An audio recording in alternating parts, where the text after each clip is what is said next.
আমি কিছুদিন আগে এসেছিলাম, বছর দেড় দুয়েক হবে, ঝাঁঝরার কাছে আক্রান্ত হয়েছিলাম গুন্ডাদের হাতে। আজকেও চেষ্টা করেছে, আমিও প্রস্তুত হয়ে এসেছিলাম।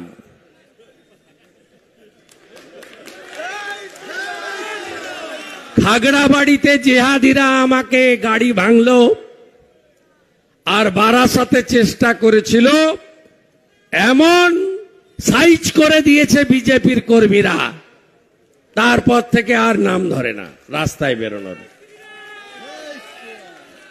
এদের জন্য যা ওষুধ দরকার দিতে হবে। তাই মমতা ব্যানার্জি বলতেন না বদলা নয় বদল চাই, আমরা বলি বদলও হবে বদলাও হবে। গুনে গুনে বদলা নেব আমরা। পতাকা টাঙিয়েছে, পিঠটাকে কি করেছে দেখেছেন? চোর না ডাকাত? এই পান্ডে ভাই কোন সভ্য সমাজে হয়? গোটা ভারতবর্ষে ভোট হয়, কোথাও এগুলো হয়?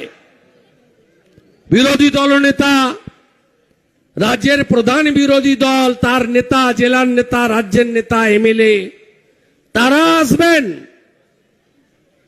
পতাকা টাঙানো যাবে না, প্রচার করা যাবে না। আর এই পুলিশগুলোর আচরণ যেন নরেন আর তার পিসি ভাইপো বেতন দেয়। শুনে রাখুন, চিরদিন কাহারও সমান নাহি যায়।